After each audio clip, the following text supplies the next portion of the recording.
mag-a-advance sa tropa ni Pablo dito sa The Voice Kids ay si Nevin.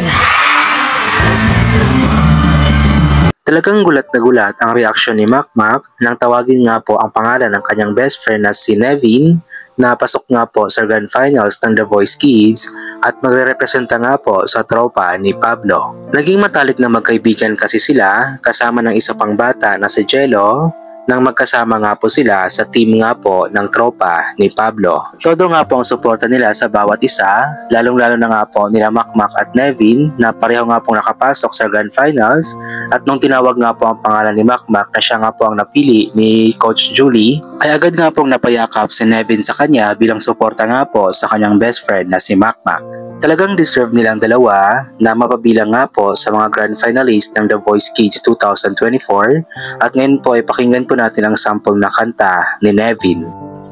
I can't remember when you weren't there, when I didn't care for anyone but you.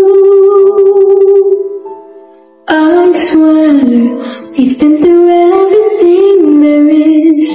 Can't imagine anything we've missed. Can't imagine anything the two of us can do.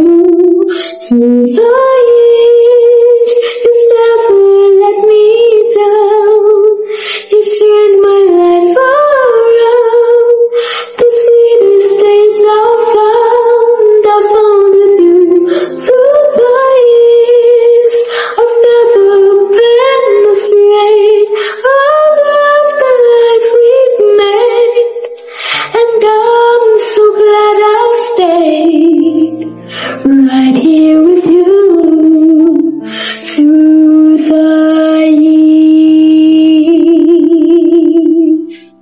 At yun na nga po ang sample na kanta ni Nevin at pasensya na po kung hindi ko po pwedeng i-play yung mga performance niya sa The Voice para makaiwas po sa kahit anumang violations. Si Nevin nga po na best friend ni Makmak ay isa din talaga sa maituturing natin na pangmalakasan talaga na contender sa kasalukuyan nga pong The Voice Kids 2024. Sa blind audition pa nga lang ay talagang ipinakita na niya kung gaano nga ba siya kagaling at napunta nga po siya sa team nga po ni Coach Pablo. Talagang sobrang humanga si Coach Pablo kay Nevin at maging lahat nga po ng mga tagapanood dahil nga si Nevin nga po yung klase ng bata or singer na pwede nga po sa lahat, pwede sa biritan, pwede rin sa hindi birit na kanta at talagang may puso every time na kumakanta siya, nagagaling talaga ito sa kanyang puso. Napakalinis din talaga niyang kumanta at isa nga po din sa kanyang katangian kung bakit nga ba mas lalo siyang hinangaan ng mga tao ay ang kanyang napaka-charming nga po na mukha na talagang masasabi natin na artistahin talaga na bata. Alam ko, manalo o matalo man si Nevin sa kompetisyon na ito ay sigurado na talaga ang kanyang career sa pagkanta at maging sa pag-aartista pa siguro ay baka pwede pa siyang ipasok dahil nga po, inuulit ko na napaka-charming nga po ng kanyang mukha at napaka-artistahin nga po. Kaya kung idol na idol niyo po si Nevin ay huwag niyo po kalimutang suportahan po ito at iboto sa darating nga po na Grand Finals ng The Voice Kids ngayong December 15. At of course, kung si Makmak man po ang ating susuportahan o maging si Hebron or si Wences, ay ipadama po natin ang ating suporta sa kanila ngayon nga pong darating na December 15. Ngayon pa lang po ay mag-register na po kayo ng inyong account sa GMA nang sa ganun po, pagdating nga po ng December 15, ay diretso na nga po sa pagboto at advice ko po na 6 PM pa lang or before 7 PM ay mag-login na po sa inyong mga accounts. Nang sa ganun kapag open na po ang voting lines ay diretso na po sa pagboto.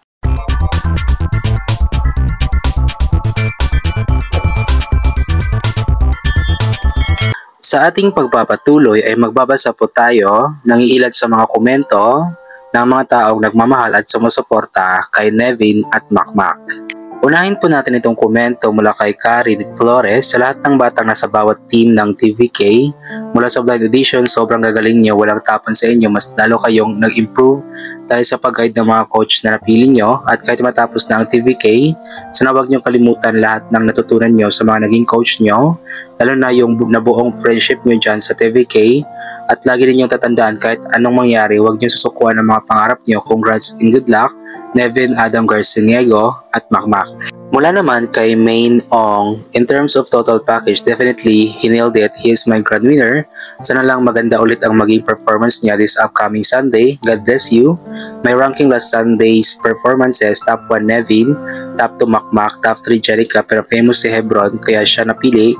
Magaling din naman pero for me, mas bet ko lang performance ni Jerica. Top 4 Wednesdays. Galing naman kay Nancy Avesha, tuwang-tuwa ako at nakapasok sa final ang idol ko at cute na batang si Makmak. Nakakaaliw ka talaga panoorin, lahat natutuwa sa iyo, galingan mo pa at congrats. Ayon naman kay Marie Celine, good luck both of you Nevin and Makmak. You two are so good at singing, kahit di man kayo manalo, I'm sure madami pa rin opportunity na darating sa buhay niyo. Stay genuine and kind mga bata pa kayo and always pray to God and sundin niyo tayo lagi ng mga magulang niyo. Sabi naman ni Zakira, season the 3rd, magaling talaga si Makmak, iba ang genre niyang kumanta, napakahusay. Ikaw naman Nevin, mahusay ka din, iba din genre mong kumanta. Good luck sa inyong dalawa. Basta idol ko kayong ni Bron, Makmak, at ikaw Nevin, napakahusay inyong tatlo. God bless you. Mula naman kay Kate Valera Nueva, taas kamay ang naiyak. Nevin is very consistent, malinis kumanta at grabe ang emotion. Ay napapayak pa rin ako while watching as I did during the airing of the show. He's way winner for the semis and hopefully he delivers an equally outstanding performance in the finals. Galing naman kay Grace Dalangin, yun ka-inosentihan ni Makmak ang nagustuhan ko sa kanya. Thank you so much Lord kasi bali dalawa ang pasok sa tropa ni Pablo, bali si Nevin and Makmak. Ayon naman kay Emily Tercero Dumanais, ang galing yung dalawa cute little boys sa tropa ni Pablo, Nevin, Makmak for the grand final. Proud of you kids, good luck to the final round. Sabi naman ni El Blanco, it takes a really talented one to rearrange an original song into something unique and make the song more beautiful and heartfelt. Grabe ka na Pablo, apakagaling mo. Mula naman kay Mylene VB, voice check, control check, vibrato check, confidence check, stage presence check, audience impact check. Congrats Nevin, napakapoging bata at talented. Good luck sa grand finals. Let us vote for Nevin, hashtag tropa ni Pablo, hashtag The Voice Kids PH. Galing naman kay Elisa Galang, nakakatuwa talaga itong si Makmak kahit sa personal. Napakaganda ng ugali, maganda pagpalaki ng magulang, napapalibutan siya ng mga taong nagmamahal sa kanya. Ayon naman kay Jewel Ox, never get tired of watching this over and over. The intensity and sincerity is something that made Nevin's performance very touching and memorable. Nevin is on the way to becoming the TVK Grand Champion this season. Sabi naman ni Roma Noke Tiokson, basta ako Nevin, I'll vote for you. It's really listening to Pablo. You can really hear na hindi lang siya basta kumakanta for the sake of it. He's singing with emotions, rooting for you Nevin and tropa ni Pablo. Mula naman kay Davey Villafranca, insane, I'm so proud of Pablo for helping this boy reach his highest potential. At that very young age, a huge congratulations to the both of them. At galing naman kay Mylene Ligaspe Reyes, Nevin, super linis at ganda ng boses, pero sigurado na si Makmak ang winner dyan.